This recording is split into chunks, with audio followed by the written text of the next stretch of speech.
Imagine walking into a workplace where you never have to second guess sharing an idea, asking a question, or admitting a mistake. A place where innovation flows because fear doesn't stand in the way. That's the power of psychological safety. And it's the hidden key behind the most powerful teams in the world.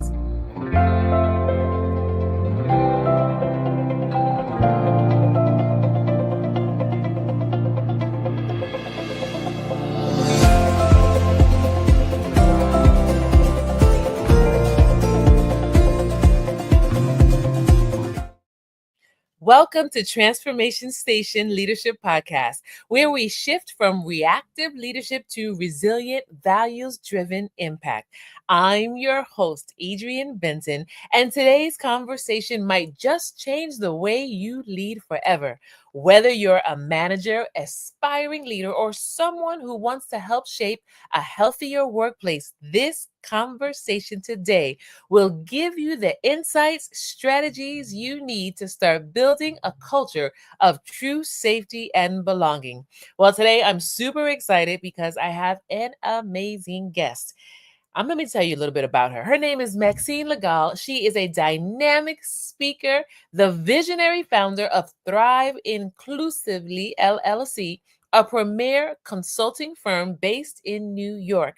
With over 20 years of groundbreaking experience across healthcare, nonprofit, and corporate sectors, Maxine empowers organizations to thrive through transformative inclusion initiatives, cultural transformation, leadership development, and strategies that prioritize resilience and self-care. Maxine is a passionate and empowering coach dedicated to guiding leaders and teams towards unlocking their potential, building resilience, and achieving meaningful success through personalized strategies and transformative growth. Welcome, Maxine, to Transformation Station Vital Conversations. Thank you so much for having me, Adrienne. I'm so happy to be here with you today. Absolutely, 1000%. Now, listen, I have been looking forward to this conversation because today we are talking about a subject matter that is really pivotal and critical. Mm, Psychological safety. Now, for me, Maxine, this is a concept that sounds really simple, right? Psychological safety. But I have found over the years that when you look at it closely, it's like it's the difference between a team that just shows up to work and a team Mhm. that truly thrives, right? Yeah, I agree with you. When when we talk about psychological safety, Maxine, in the workplace specifically, from my perspective, we're talking about a shared belief that people can speak up, share ideas, admit mistakes, raise concerns without fear of embarrassment, punishment, or negative. I'm gonna say that one more time because Yeah. this is what I look for, Bring right? When I'm talking about psychological safety in the workplace, right? Okay, it means that there's a shared belief that my team, that the teams that we're leading, believe that there's a culture in which people can speak up, share ideas, admit mistakes, and raise concerns without fear of embarrassment, punishment, or negative consequences. Yeah, yeah, yeah, yeah, yeah. This is a conversation that matters, Maxine. So let me start off. I want to start off by asking you this question, right? For leaders who may not be familiar with this concept, right? How would you define psychological safety at work? And why do you believe, Maxine, that it is essential to effective leadership?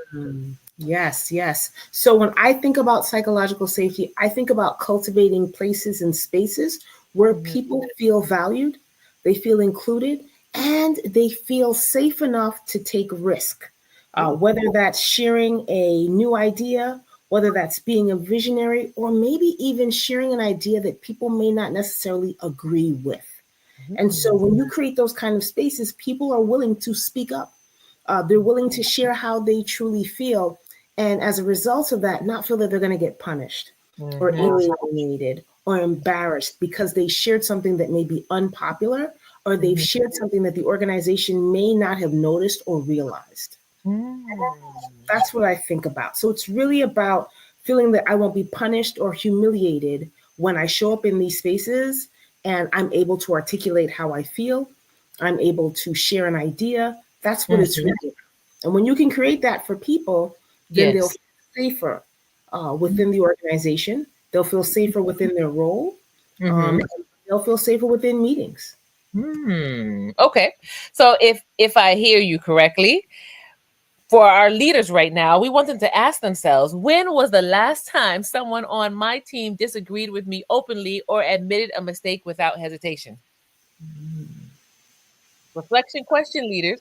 When was the last time someone on your team disagreed with you openly or admitted a mistake without hesitation? Because see, what Maxine talked to us about a few moments ago is having that space within that culture within your workspace where the people that you are leading feel free to raise their voice, to share ideas Mhm. without fear of reprimand, Yeah. without fear of being devalued.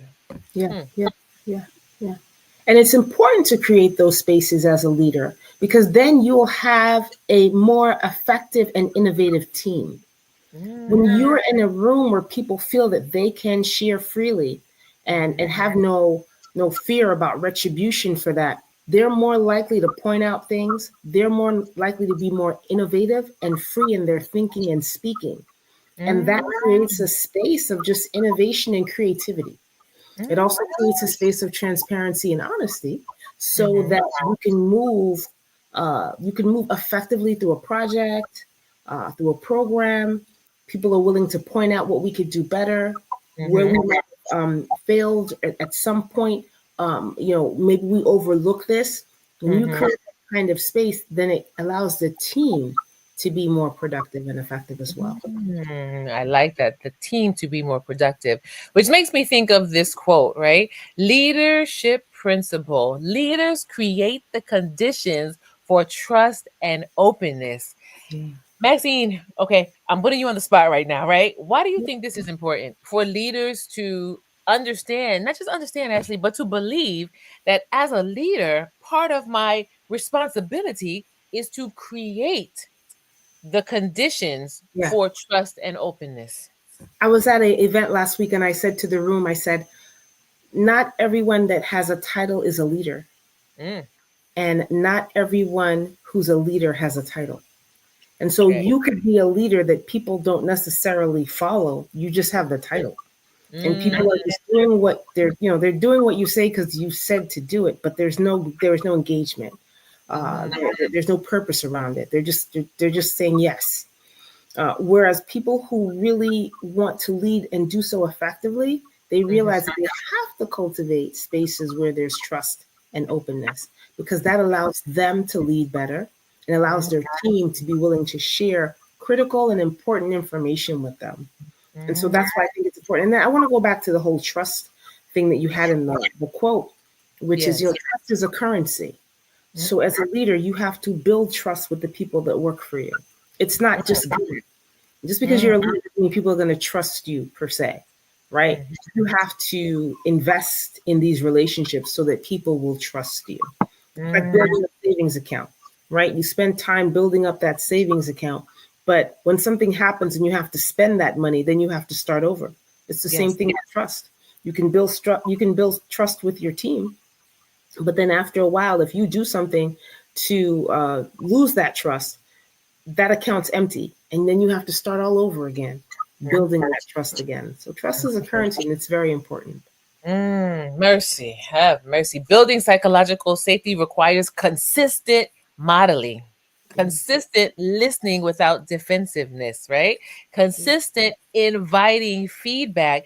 These are things, Maxine, that I believe that all leaders inherently understand, right? They sound simplistic, but the Mhm. practicality, the doing sometimes is where the struggle comes in. So, on that note, Maxine, from your perspective, from your leadership experience, what does the presence or the absence of psychological safety look like in a team's day-to-day interactions and performance? And as Maxine is getting her thoughts together, I want to remind our leaders who are watching and listening, we're talking about leadership across all organizations, right? So you could be a church leader or business leader, right? A leader in a school, a principal, it doesn't matter. If you are leading a team, this conversation is for you. And we're talking about present or absent. And Maxine is going to help us to understand, what does the presence or the absence of psychological safety look like in the day-to-day interactions?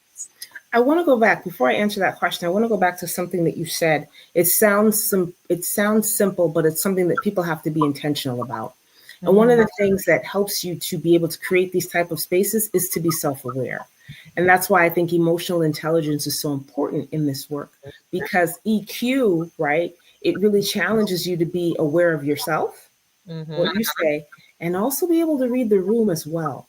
And so if you want to be able to cultivate those spaces, you have to be committed to enhancing and growing your own emotional intelligence, because that allow you to be in spaces where you're more aware of what you're doing, what you said, and what people are saying and how they're responding to what you're speaking. So I think that that's important. And then to your next question, which is what does spaces look like with or without psychological safety? I think a lot of us have worked for directors or managers, or supervisors who were able to cultivate psychologically safe environments. And when we think about it, being in those spaces, we likely have good memories. And then we can always remember people that we worked with that didn't create those types of environments. So when you're in a psychologically safe environment, you feel a part of the team. You feel included in decisions. You feel that your voice has value and it carries weight. You feel invited in. And when you speak, you feel heard. So when you have those types of spaces, you feel psychologically safe. The absence of that, and I think we felt that too, unfortunately, is when you're in spaces where you feel like you're excluded. People do not value your input. One of the things I've seen happen is you give an idea, no one hears it. 2 minutes, someone says the same exact thing, and everyone agrees with that person, even though you said the same thing several moments before. All right, so what you said is not heard. It's not valued. You don't feel included. There's not an effort to make you feel included.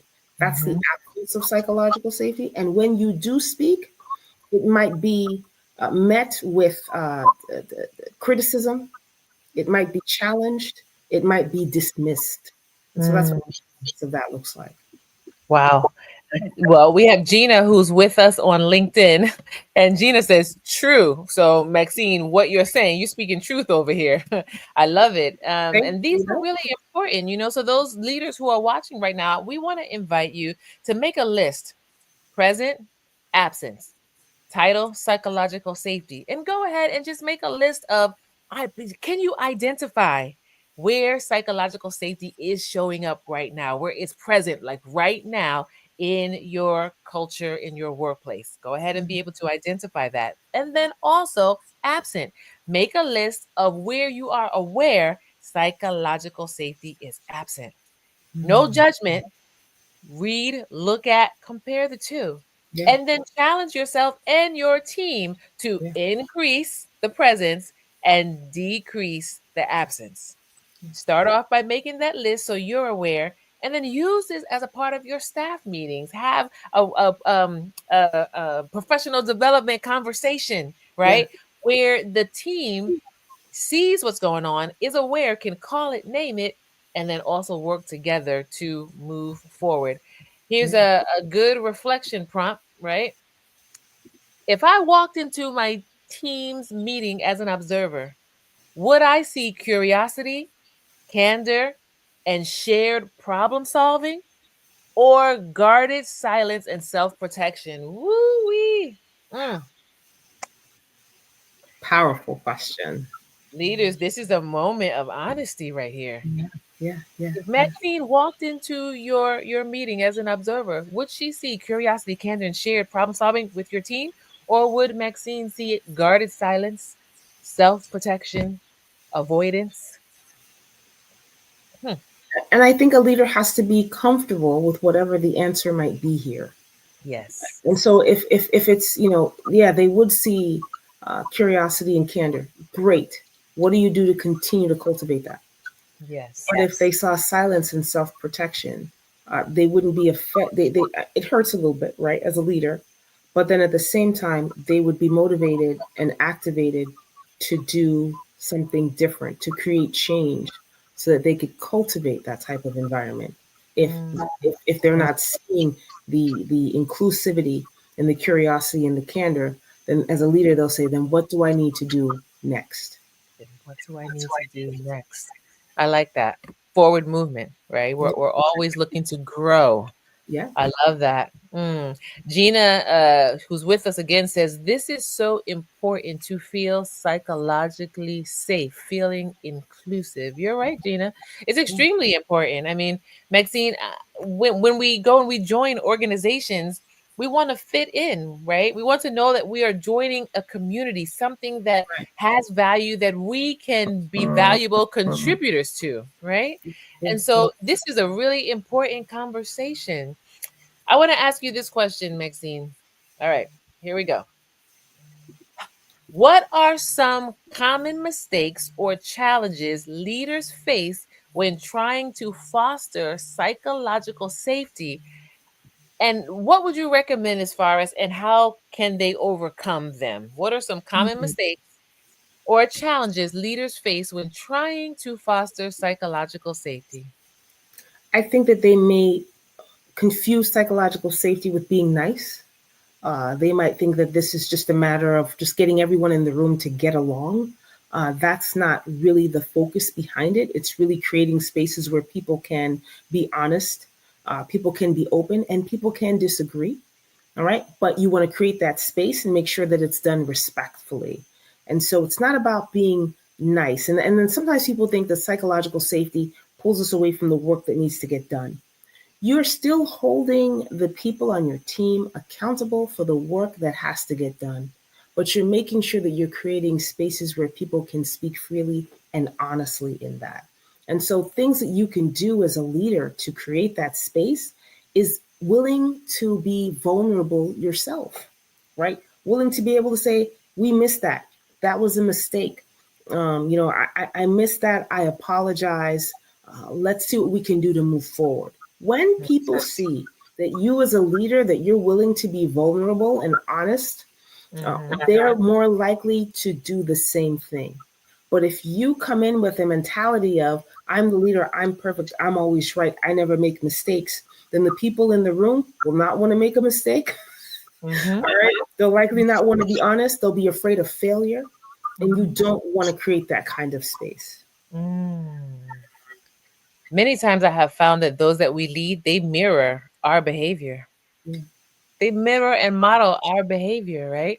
So one of the other things that I was thinking of as you were talking was, I think it's what another common mistake would be treating psychological safety as though it's a one-time initiative, right? Like, okay, we're gonna, do this thing this week, and then next week it goes out the window, right? Like we're all familiar with those trainings. Something happens, and then there's a training that comes, right? So we bring in Maxine as our speaker. She comes in, she does a workshop. Everybody's super excited. This is wonderful. Yes, this is the direction that we need to go.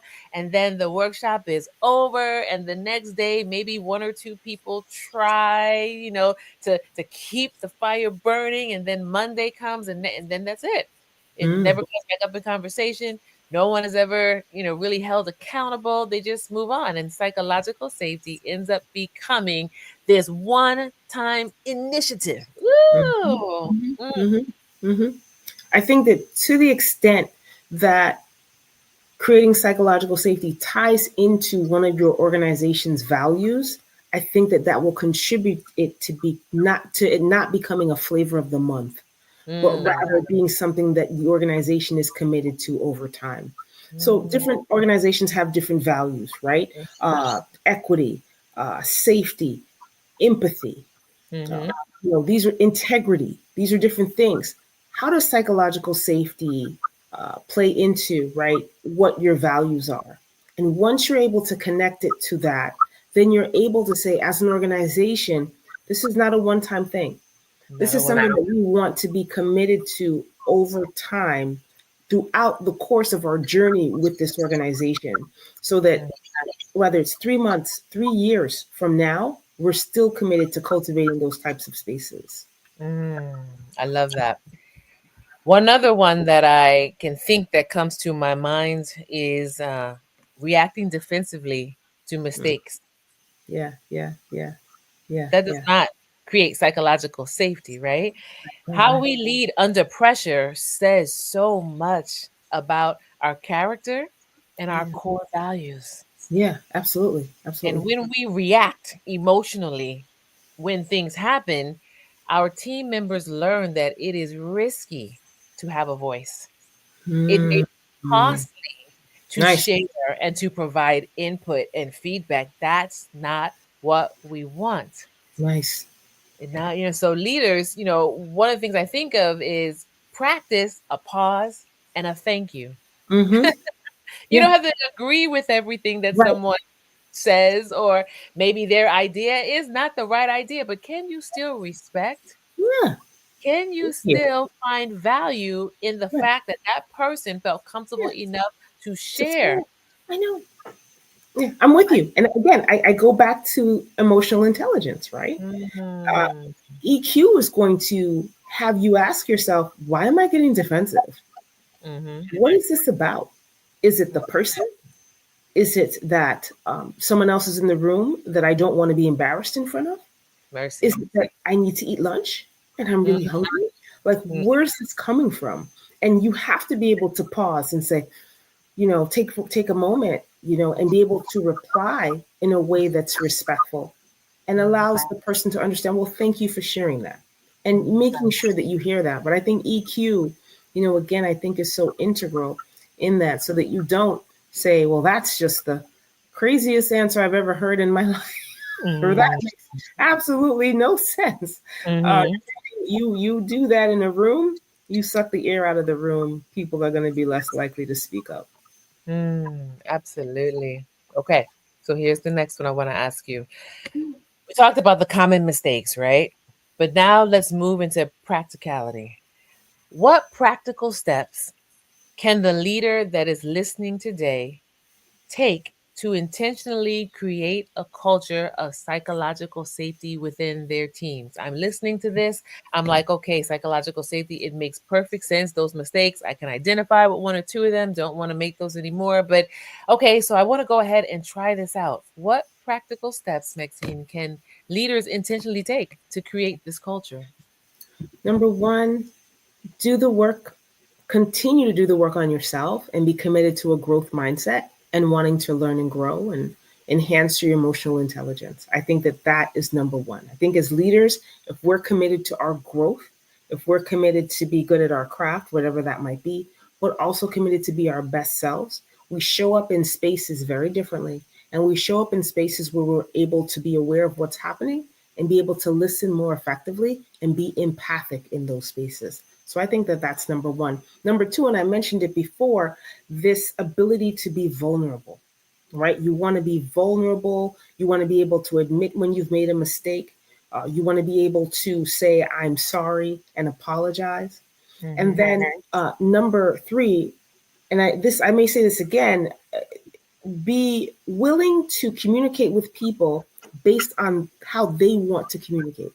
Be Mm. willing to create an opportunity for people to share how they feel, whether it's in a meeting, via email, through a survey, face to face Mhm. conversation.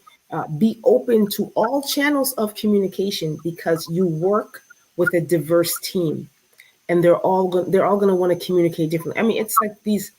There's some people, and I think Adrian, you can relate, right? Generationally, we all communicate differently, Yes, right? And absolutely. so there are people who I call, they don't answer. They want me to text them. Yes. There are people who call me, I try to text them, they don't answer. They need to talk to me. There are Mhm. people who want to speak face to face. Everyone's different, and that's okay. But you have to be open to that. Mm-hmm. I totally agree, 1000%. And those of you who are listening and watching right now, I want to hear from you. Go ahead in the chat. Tell us what your thoughts are concerning, this topic that we have here. We're talking about psychological safety and practical steps. there are some of you who are listening and watching right now. You are literally taking practical steps every single day. We want to hear about it. We want to know, what practical steps are you using? Because again, this helps us to build a resilient and a transformative community. Okay. So, one of the things that I was thinking about also, Maxine, as far as practical steps that a leader can take, is set clear expectations. Mm. I have learned personally that when my expectations are not clear, my team, they are not psychologically safe. And it's not because they said it, it's how they are completing the task, and it's how they're interacting in the office. There's like edginess, there's anxiety, people seem to be unsure, and I know they're not psychologically safe, something's not here. And I find out many times is they're not clear either on what their role is, Mhm. who's really leading this thing, or Yeah. how do I fit into the bigger picture of what we're trying to execute, or Mhm. the guidance that I give, they just are not clear. Where are we going with this? Right? And Yeah. sometimes not understanding the why, right? We give them a Mm. task and we want them to get to the how, but they don't understand the Yeah. why. Yeah. Right? Yeah. But when we set clear expectations, then we build this cultural norm where the team can work together in agreement, right? And move Mm. forward. Yeah. Yeah. Psychological safety is a shared responsibility. It Mm. does not belong to one person, right? The leader will foster, Mhm. but the team has the responsibility of letting this be done in a shared environment. Okay, so Gina has a question for us. Gina says, okay, so if you're in a toxic workplace, should you leave, stay, and wait for the change to come? What are the pros? What are the cons? I'm going to read that one more time, Maxine, and then we can tackle this together. Gina, who's with us on LinkedIn, says, okay, so if you're in a toxic workplace, should you leave, stay, and wait for the change to happen? What do you think, Maxine? I was on a program maybe 2 or 3 months ago, and they were interviewing a senior leader for a large healthcare organization here in the city. And he has moved up just wonderfully over the course of his career. And they asked a Mm-hmm. similar question. And his answer was, you can make a decision to stay or you can make a decision to go, but you want to make sure that you've gathered as much experience from that role as you can, so that when you Mm, move on to the next role, you have what you need in your tool belt. And I never heard someone say that. I was always of the opinion, it's toxic, I'm out, right? mm, But a lot of times in these types of situations, you're having the opportunity to learn and to grow. And then she mm, asked the question, wait for change to happen. I would say be the change that you want to see within that organization, as hard as it might be for the time period that you are there. Don't let that mm, organization change you. Be committed to be your best self within that organization, despite the toxicity that might be happening around you. And here's why: because there are people within the organization who are watching you, and you never mm, know who you may inspire to mhm, continue to move forward, to kind of change mm, that environment. And then finally, I want to say that staying in a toxic environment comes at a cost. And mm, so if you find yourself in that type of in that type of situation, be strategic about planning your exit, right? mm, Always keep your network fresh. There's other people that you can speak with. Continue to be involved in other aspects of what brings you passion, joining mm, professional associations, continuing to grow and get certifications if you need them.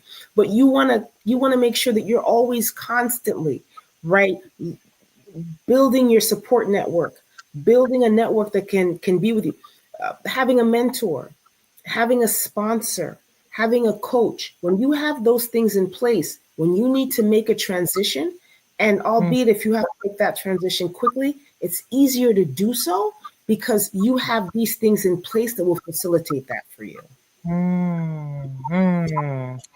Gina, definitely let us know if that has answered your question. But Maxine, I think, gave us some really great principles, right? It's almost reminding me of the bloom where you're planted philosophy, right? Now, if the culture is toxic to the point where it's abusive, then no, I don't think that there are pros to staying in that environment. However, Maxine said some really powerful things in terms of you have no idea who's watching you.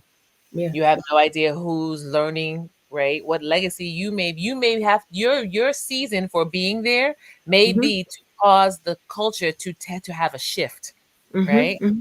May Mm-hmm. not have you may not have longevity there, but you may be Mm-hmm. there to simply cause accountability to happen and the culture to shift. Maxine, you were going to say something? If it's that toxic, as soon as you start, I want you to also think about this perspective. The next time you interview for a role, ask yourself, were there red flags as you went through the hiring process that might have indicated that once you start working, you would see that level of toxicity. Sometimes people hide it pretty well as you go through the interviewing process, and Mhm. sometimes not so much. And so be mindful that when you're interviewing for a new role, they're interviewing you and you're interviewing them. And so, pick up on those red flags where you notice certain things so that you'll know before you step into that role, will this be the right environment? Will Mhm. this be a place where I feel I can bloom, where I'm planted, and where I feel I'll be cultivated? So I think that that's important as well. I'm not saying that if you get in there, it's your fault. That's not what I mean. I'm just saying that whenever you're interviewing for a role, you want to be open. You want to have your eyes wide open when you're interviewing and picking up on whatever potential red flags there are that could indicate what kind of culture you might be walking into. Interesting. I love it. I love it. I love it. Okay, Gina says yes, Maxine. You answered my question. Fantastic. Yeah, glad to hear that. Oh, that is fantastic. So here's a leadership principle, right, that we can look at, which says safety is created in moments, not slogans.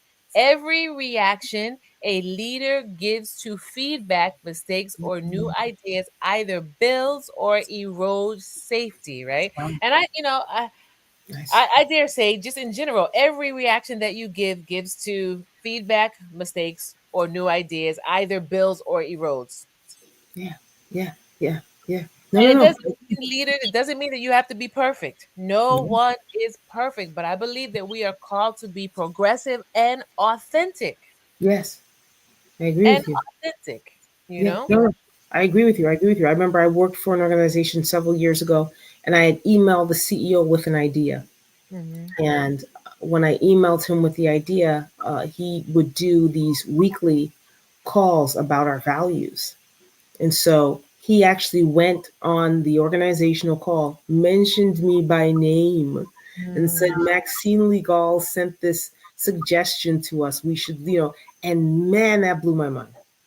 I mean, he created a moment, right, where it was safe to email the senior leader, give an idea or thought or suggestion, and he was willing to receive that. Now, this is one of, I just want to say, one of the best healthcare leaders I've ever known was willing to do that.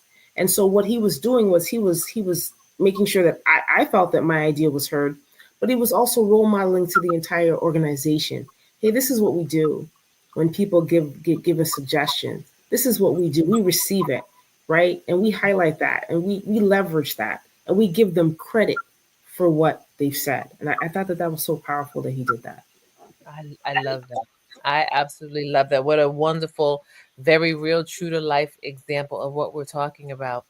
So, leaders, we always have these moments of reflections in our Vital Conversation series. And so, here's another reflection for you. What do my smallest reactions, eye rolls, interruptions, quick judgments signal to my team about whether their voice is truly welcome? I Mm, realized that one season in my professional career, I realized one season that I was interrupting people. I think I didn't realize it at first, but I started to notice that my team, they were talking less and less. mm, And then as I started, I said, agent, just try to be aware, self-aware as you're going through this day. And I realized that people, they would start talking. And mm, as they're talking, an idea would come in my mind. And instead of waiting until they finished their thought, I interrupted them to hurry up and get my thoughts out. And then at that point, they're shut down and they're just like, they're done. Mm. And I realized that those quick interruptions was not creating psychological safety. My team did not. It was like, well, why should I say anything? Because all you're going to do is tell me what you think, and Mm. is that the priority? So Mm. my thoughts don't really matter. Yeah. That was not what I wanted them to understand or believe or think at all, but my actions was saying otherwise. Wow. Wow. And again, I go back to, right, emotional intelligence and that empathy aspect. You know, let's get a little personal, right? You and I are both married, Mhm. and when we have discussions with our spouses, sometimes we may not be listening. We just want Right. to make sure they finish what they're saying so that we Mhm. can say what we want to say. Because I mean, we're right, right? Okay, Yes. it's the same thing in these spaces where you have to really lean in on empathy. You're Mhm. listening with the intent to understand, not with the intent to reply. What you Mm. have to be able to do in these spaces. You have to be able to listen so that you're understanding, not so Mm. you can reply, but to make sure you're actually hearing what the person is saying. I love that. So then, Maxine, that takes us to our last question, right? Which is this one. As workplaces evolve with hybrid and remote models, how can leaders ensure psychological safety remains strong across different work environments? We spent a lot of time talking about the culture in work environments that are face to face, right? Where people go and they're interacting every day. But what about those hybrid? What about those remote workspaces? How can leaders ensure that there still is psychological safety? Yeah, yeah. I would say be intentional about creating a safe environment in a plethora of different ways. Okay. So if your team is hybrid, you'll have people who want to communicate on those calls. You will have people who don't want to say much on the calls, they rather email. You'll have people who don't want to email, they rather have a one to one. You have people who don't want to do that, they want to talk on the phone or they want to do it by text. And so you want to make sure that you're creating that safety across, right, of voluminous options of how people would generally want to communicate. And you want to be diverse and inclusive in creating that type of environment and communication. The other thing I would say is be open to new ideas of creating psychological safety. Just because everyone is virtual doesn't mean you can't have fun. Just because everyone is virtual doesn't mean you can't come together and have fun in a virtual space. But then at the same time, where it is possible, if you can meet face to face, try to do that as well. Where it's possible, it may not be. But I think that leaders who want to create that space, they're willing to be innovative and creative about how they create those spaces and open to communicating with people in several different ways so that those people feel heard and valued. I love that. You know, there's a leadership principle that says distance requires more deliberate trust building, right? And so if you are leading a team that is remote, you want to be intentional, as Maxine was talking about building that culture of trust. Have regular check ins. Your staff meetings don't always have to get straight down to business, right? Yeah. You can have a check in, something as simple as, all right, we're going to start up the meeting. Everybody's going to go around, and each person will give us one word that tells us about your weekend that you just had. Or you're going to give us two words that talk to us about the favorite food that you had yesterday. Or, I mean, I'm being nonsensical right now, right? Yeah, But you be able to create some sort of tie in, check in that builds connectivity. yeah, absolutely. No, no. I mean, we did this during COVID. If you Yes. think about it, during COVID, we figured out how to do birthday parties. We Mm, figured out how to get married. We mm, figured out how to do so many things during mm. COVID. Keep that same energy. Keep Same that here. same creativity when it comes to working with people in hybrid spaces. 1000%. Listen, this has been such a rich conversation today. We have barely scratched the surface. And so do know, Maxine, that we will be calling you back to come back again on Transformation Station so we can have a part two, really and truly. But this idea, this concept, this principle of psychological safety definitely is a game changer for leaders when they take it seriously, right? And it's more than seriously, it's that word that you used earlier, intentional. When Yeah. they are intentional with building the culture. So I know today that we have listeners and viewers that want to engage with you.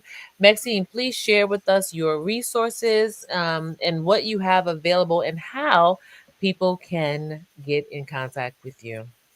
Well, they can start with my website. It's www.thriveinclusively.com. You can find me there. You can see my services and what I specialize in. You can, but I am most easily found on LinkedIn. So you can find me on LinkedIn. There from my LinkedIn, you can schedule a discovery call. You can look at my videos, my content. You can do that from there as well. And then finally, if you just want to meet up with me, then I invite you to use my calendar link and we can schedule a discovery call. And I'll be more than happy to speak with you in that way as well. Wow, this is fantastic. And so, Transformation Station, you know that for all of our guests that come on, we support. We support and we support big time. So, I want to invite you. You'll find Maxine's information in the description so that you can readily just tap on the links. But definitely reach out. Let her know that you saw this podcast. Ask her questions, get her insight, wisdom, tap into the resources so that we can continue to grow as an amazing, transformative leadership community. Maxine, thank you so much for joining us today. It has truly been a joy to have you, and we'll definitely look forward to having you come back again. Thank you. It's been an honor. Thank you so much. Absolutely. All right, well, there you have it. Another amazing series. Oh, this was wonderful. I am reminded here that psychological safety is not a buzzword, it's a leadership responsibility and a team advantage. So, if you'd like to dive deeper into how leaders can turn our setbacks into growth, how we can continue to respond moving forward, I want to invite you to tune in every week. Monday and Wednesdays, we're right here, Transformation Station, with our vital conversations and our best in class series. And if this episode resonated with you, I want you to go ahead and share it with at least two colleagues, at least two other leaders who you know are shaping culture in their organization just like you. And if you're really ready to take the next step, then I want to invite you to subscribe. YouTube, Facebook, LinkedIn, subscribe and leave us a review, because when you do that, it helps more people to build, to grow, and to be innovative with Transformation Station. So until next time, keep on growing. Remember that safety fuels success, and keep on transforming.